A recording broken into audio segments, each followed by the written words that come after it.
Poor Things, without a doubt, is one of my favorite films of 2023. Now that Emma and Willem are back on screen together, it is without a doubt a must-watch for me. Let's jump into my review of the new film, Kinds of Kindness.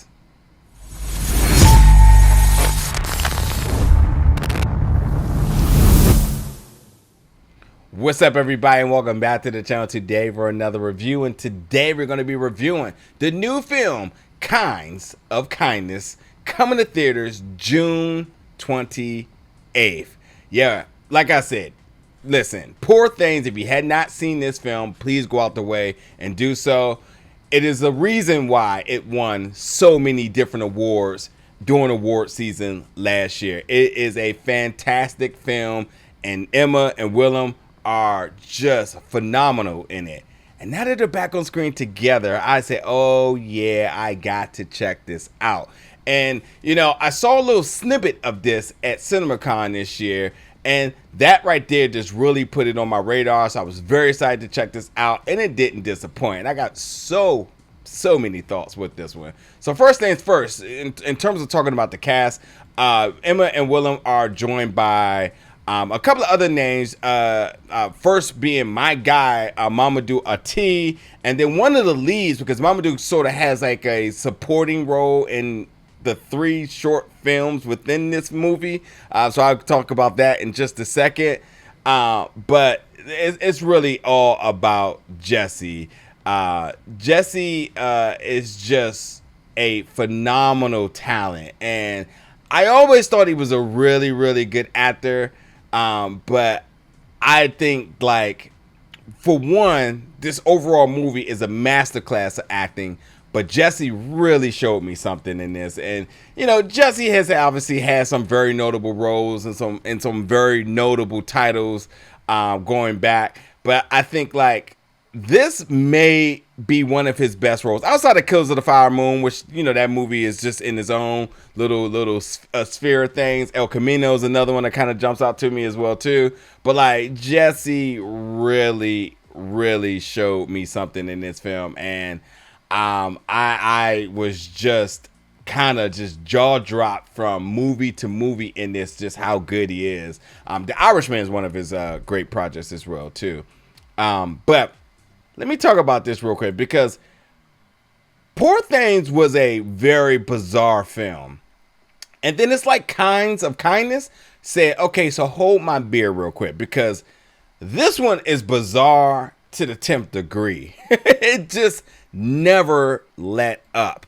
The film is constructed in a way that there's 3 short films all in one, and they have no relations to one another.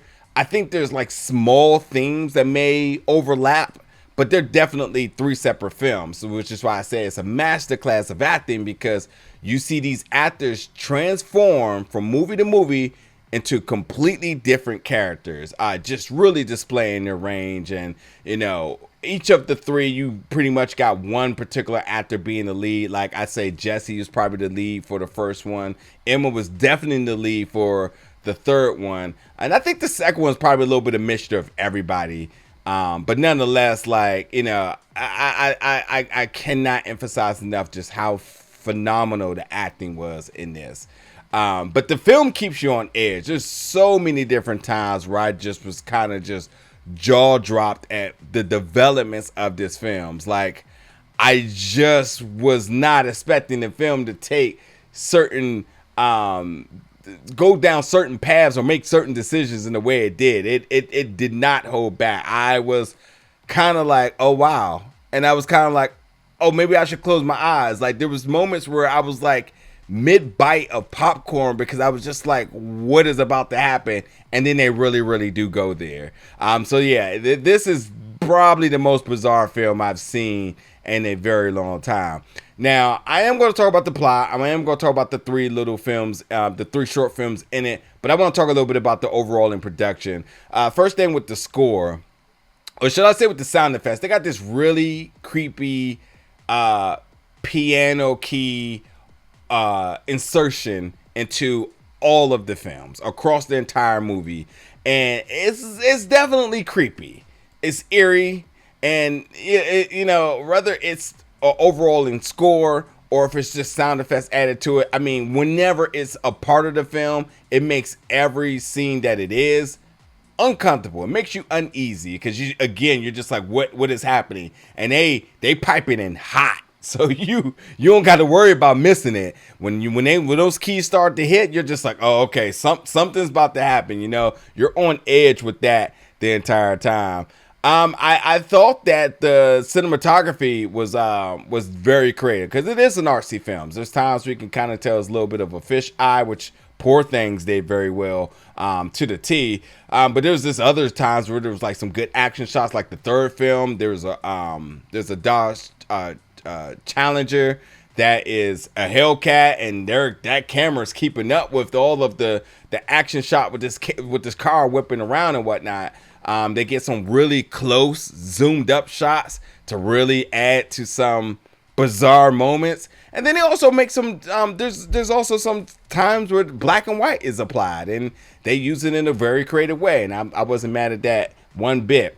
But it's dark comedy up and down the board. So the dialogue, and then again, these actors we're talking about here, the dialogue by all means is a big component of this film, because hearing sort of the exchange of words from one character to another may have you just really like, oh wow, more times than you would imagine. And I'm not mad at it at all, because why not have your actors do what they do best, But the dialogue is absolutely a very strong component to this. So the script, nonetheless, because you're letting the actors get in there and show what they can do. But to talk about the film really quickly, first of all, by all means, I think the best way to really understand everything with the film is probably looking at the Wikipedia page, because it does give you not only the synopsis, but it does break down each of the 3 individual short films and what they are. The first one's titled The Death of RMF, The second one is RMF is Flying. And then the third one is RMF Eats a Sandwich. And, I'll just say that the RMF person is a recurring thing, maybe from each film, is that it's a particular actor who's playing RMF, and whatever the title is probably what RMF is going to end up doing. So other than that, I mean, there's very, very thin relationship between the films. Again, I think there's small themes, like there seems to be this very, very almost predictable sense of like animal cruelty in all of them. Like every time there's an animal in the film, you kind of know that something's going to happen to it. Food happens to have a lot of emphasis in all of them as well too. And then they're a little bit raunchy. Like there's definitely some spicy moments in the 3. So yeah, you can expect that as well. Of the 3, I love the second one. I gotta just talk a little bit about some of the particular scenes in it, because the second one is just wild, and the second one is about Liz, who returns after sort of a sea exploration, who, at one point that they wasn't sure if she was alive or not, but she's back. They thought she had drowned, but she's back. And with that, the husband is not really sure if it's really her or not. So to kind of talk about that a little bit here, there's a porn scene that is completely hilarious, but maybe one of the wildest things I've ever seen. And the cat is locked in. There's a cat in it, and the cat is locked in. That's all I'm going to say for that. There's also a policing traffic stop that kind of goes off the rails. That was a little something as well, too. And, the ending is just wild. And I also think the ending of the second and the third one were both really, really good, but they're just wild. And then going to the third film, I thought the third film had some weird culty stuff. I was a little less interested in the third film, but what I loved the most is, again, it was Emily, who's Emma's character in this. She's whipping this Hellcat. You're hearing the supercharger the entire time, and they got all these really cool shots of this car moving and zooming all around parking lots, the highways, whatever it may be. So I thought that was pretty cool. But obviously the first one sets the tone, going back to that. And it is about Raymond, he's Willem's character. He is a control freak, and anybody who's affiliated with him is under his control. He has a very strict routine, and if you deviate from that, that's going to be a problem. And that's exactly what happened with it, because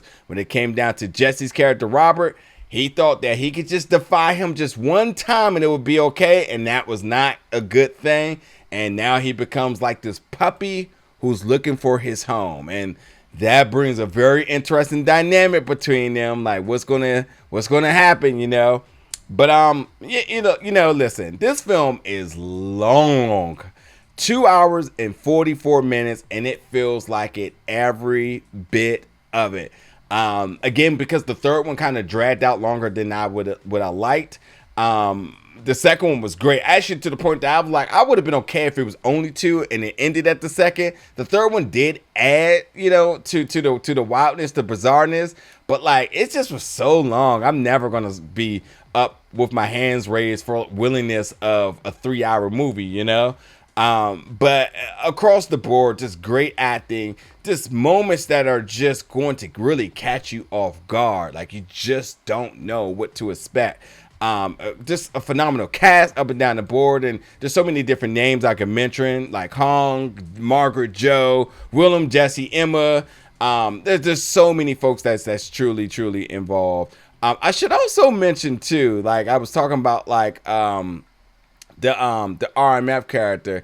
The RMF character is actually by the is Yorgos Stephanopoulos, and like this is a actor who was coming in, and again the reoccurring character the entire time. But listen, because just in case you didn't know, he's also in Poor Things. So like again, and I know the correlation between the two films, but like again with the director from both of the films, like Yorgos took everything he did successfully with Poor Things and he just piped it up to the max, So I think that like the artistic side of Poor Things was way more. I thought it was like way more, like it took more chances. This one didn't, but it's still a solid film, and I definitely think it just took everything that the Poor Things did and just decided to just push that needle to the max. So again, having the same director coming back with his next newest film, you sort of have an idea what you're going to get with Yorgos moving forward. But, Poor Things was fantastic. I think this film is definitely one that, like, once you watch it, you may not want to circle the block because it's just that long. But if you could, like, eye in on the particular parts, I think the second one has so much rewatchability that I would watch that a couple of times over. Poor Things is still my favorite of the two mentioned today. And can I mention one thing? Emma giving you a little dance at the end of the third film was something. It was something. I was like, okay, I see with your rhythm there. But I will say, like, no matter what, Yorgos, the director, I'm absolutely looking forward to seeing what he does next. He continues to put out films that I like. I know he has another film coming out in 2025. I think that he's pushing cinema in a way that is really testing boundaries. The creativity is just getting more and more better. We're seeing things that we had not seen before, or stylizations that we haven't seen. Letting actors get really creative. I mean, hell, the way how he's used Emma and Willem, I mean, I just can't wait to see who else may want to get involved. And by the way, Emma's back for that film that's coming out in 2025. So like, they got something that's working, and if it's not broke, don't fix it, and I ain't gonna complain about it. So yeah, you want to check this film out. It didn't disappoint one bit. Kinds of Kindness, coming to theaters June 28th. Jump in the comments, folks. Let me know your thoughts about this one once you check it out. And as always, stick around for more reviews very soon.